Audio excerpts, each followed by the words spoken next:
ಯಾರಿಗೂ ಕೇಳ್ದ ಮದುವೆ ಮಾಡ್ಕೊಂಬಿಟ್ಟಿದೀಯಾ? ತೀರ ನಮ್ಮನ್ನು ಕರೆದ್ರೆ ಬರ್ತಿದ್ದಿಲ್ಲೇನಪ್ಪ ನಾವು. ಏನು ನೀನು ಮದುವೆ ಮಾಡಿಸಿರೋರಿಗೆಲ್ಲ ನಾನೇ ಉಂಡು ಬರ್ತಿದ್ನೆ. ಆ ಊರಾಗ ಯಾರಿಗೂ ಹೇಳಿಲ್ಲ ಅಂತಲ್ಲ ನೀನು ಹಂಗೆ ಮದುವೆ ಆಗಿ ಬಂದಿದ್ದೀಯಾ? ಯಾಕ ಹುಡುಗಿಗೇನೋ ಐಬ್ಗೀಬ್ ಐತೆ, ಅದಕ್ಕೆ ಏನು ಹೇಳಿಲ್ಲೇನಪ್ಪ ನೀನು ಅಲ್ಲೇನಾ? ಏಯ್ ಬೇಬಕ್ಕ, ನೀನಂತೂ ಬಿಡವ ನೀನು.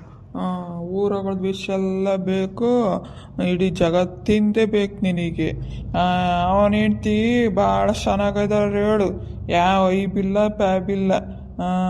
ನಿನ್ನ ಕಣ್ಣಿಗೆ ನಾನು ಐಬ್ ಬಂದ್ರ ಬೊಕ್ಕೆ ನೋಡು. ನೀವು ನೋಡಿ ಇವನ ಹೆಂಗೆ ಮಾತಾಡ್ತಾನೆ. ನಾಯಿ ಮಾತಾಡ್ಸಿರಿ ನಾಯಿ ಬಾಲಲ್ಲಾಡ್ಸ್ತಂತೆ ಹಂಗಾತು.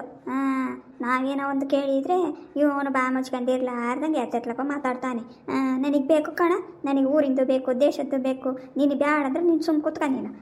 ನನಗೆ ಏನು ಹೇಳೋಕ್ಕೆ ಬರಬೇಡ. ಅಲೇ ಬೇಬಿ ಸುಮ್ಮನಿರೆ, ಅದನ್ನೇ ದೊಡ್ಡ ವಿಷಯ ಮಾಡ್ತೀಯ.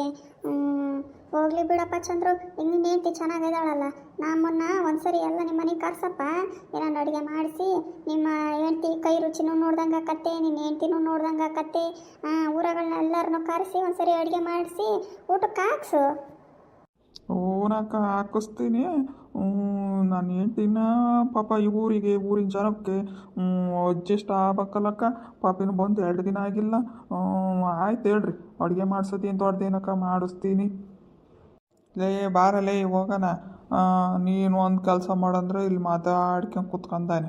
ಬಾರ ಆಮೇಲೆ ನೋಡೋಣ ಅಡುಗೆ ಮಾಡಿಸೋದು ಇನ್ನೊಂದು ಮತ್ತೊಂದು, ನಿಮ್ಮ ಮನೆಗೆ ಕರ್ಸೋದು ಬಿಡಿಸೋದು. ಆಮೇಲೆ ನಿನ್ನ ಹೆಂಡ್ತಿ ಹತ್ರ ಹೋಗಿ ಮಾತಾಡ್ಕೊಂಡು ಅದೇನು ಇದು ಮಾಡುವಂತೆ. ಈ ಟೈಮ್ ಆತು ಬಾರಯ್ಯ.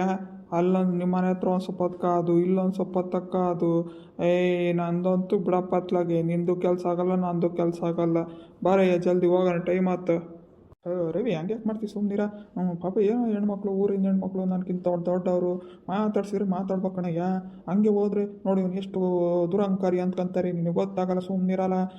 ಏನು ಅಲ್ಲೇನೋ ಕ್ವಾಟೆ ಮುಣಿಗೆ ಹೋಗ್ಬಿಡ್ತೇನಲ್ಲ. ನಡಿಯಪ್ಪ ಹೋಗೋಣ. ನೀನು ಹಿಂಗೆ ಮಾತಾಡ್ಕೊಂಡು ನಿಂತ್ಕೊಂಡ್ರೆ ಅವ್ರು ಇನ್ನೂ ಏನೇನೋ ಪ್ರಶ್ನೆ ಕೇಳ್ತಾನೇ ಇರ್ತಾರೆ. ಈ ಊರಿನ ಹೆಂಗಸ್ರಿಗೆಲ್ಲ ನಾ ಬಾಯಿ ಕೊಡೋಕ್ಕಾದಿತ್ತೇನ? ಇವ್ರದಲ್ಲಿ ಹಚ್ಕೊಂಡಿದೀಯ, ಅದಕ್ಕೆ ಕಣಯ್ಯ ಸುಮ್ಮನೆ ಇವ್ರ ಹತ್ರ ಮಾತಾಡೋದು ಒಂದೇ. ಸುಮ್ಮನೆ ನಮ್ಮ ಕೆಲಸ ನಾವು ಮಾಡ್ಕೊಂತ ಹೋಗ್ಬೇಕು. ಹಂಗೆ ಕಣಲ್ಲ ಹೆಣ್ಮಕ್ಳು ಸ್ವಭಾವನೇ ಹಂಗಿರ್ತತಿ. ಮತ್ತು ಅವ್ರು ಕೇಳ್ತಿರ್ತಾರಪ್ಪ ಪ್ರಶ್ನೆಗಳ್ನ, ಅದಕ್ಕೆಲ್ಲ ಬೇಜಾರು ಮಾಡ್ಕೊಳಕ್ಕಾಗತ್ತೆ. ಸರಿ ತಗ, ಅವ್ರು ಹೇಳಿ ಹೋಗೋಣಂತೆ. ಏನ ರವಿಚಂದ್ರ ಅಯ್ಯೋ ನಿಮಗಂತೂ ಹೆಸರು ಹುಡುಕಿಟ್ಟಿದಾರ ಕಣಪ್ಪ. ನೀವೇ ಗುಸು ಪಿಸು ಮಾತಾಡ್ತಿರಲ್ಲ. ಉಣ್ಣಾಕಕ್ಕೆ ಇಷ್ಟೆಲ್ಲ ಚರ್ಚೆ ಮಾಡಿ ನೀವಿಬ್ಬರು ನಿರ್ಧಾರ ಮಾಡ್ಬೇಕೇನು? ಬಿಡಪ್ಪ. ಅಲ್ಲ ಚಂದ್ರ, ನಿನ್ನ ಮದುವೆ ಆಗೈತೆ ಕಣ, ಈಗಲೂ ಇವನ ಜೊತೆಗಿರ್ತೀಯಲ್ಲ, ಅವನ ಮಾತೇ ಕೇಳ್ತೀಯೇನು ನೀನು? ಬಿಡಪ್ಪ, ನೀನು ಸಾಮಾನ್ಯದನಲ್ಲ ಬಿಡು ನೀನು. ಬೇಬಕ್ಕ, ಬಿಡಕ್ಕತ್ತಾಗೆ ಹಂಗೇನಿಲ್ಲ. ನಾವು ಏನೋ ಮಾತಾಡ್ತಿದ್ವಿ, ಎಲ್ಲ ಕೆಲಸ ಕೊಟ್ಟಿದ್ವಿ ಹೇಳು. ಅದಕ್ಕೆ ಟೈಮ್ ಆತ ಹೋಗೋಣ ನಡಿಯಲ್ಲ ಅಂತದ್ದ. ಏನಿಲ್ಲ ತಗ, ಒಂದ್ಸರಿ ಎಲ್ಲರಿಗೂ ಇಡೀ ಊರವ್ರಿಗೆ ಕರೆದು ಊಟಕ್ಕೆ ಹಾಕ್ಸ್ತೀನಿ, ಅದೇನು ದೊಡ್ಡ ವಿಷಯ ಅಲ್ಲ. ಈಗ ಟೈಮ್ ಆತಕ್ಕ, ನಾನು ಹೋಗ್ತೀನ. ನೋಡ್ತೆ ಅವ್ನು ಹೆಂಗೆ ಹೋಗ್ತಾನ, ಅವ್ನು ಮುಕ್ಳಿಗೆ ತಿರ್ಕೊಂಡು ಭಾರಿ ಇದ್ದಾನೆ ಇವನು ಗಿಡ್ಡ. ಅವಳು ಏಟೋದಾಳೋ ಏನೋ, ಇವನ್ಕಿಂತ ಗಿಡ್ಡಿ ಏನಪ್ಪ. ಅದಕ್ಕೆ ಹೇಳು, ಮದುವೆ ಆಗಿದ್ದಾಳಿಲ್ಲ ಅಂದ್ರೆ ಅವಳಿಗೇನು ಕ್ರಾಚಾರೆ ಮದುವೆ ಆಗಕ್ಕೆ? ಹೋಗ್ಲಿ ಬಿಡಿ, ಏಟನೇ ಇರಲಿ ಹಂಗನೇ ಇರಲಿ, ಒಟ್ಟು ಮದುವೆ ಆಗಿದ್ದಾರೆ.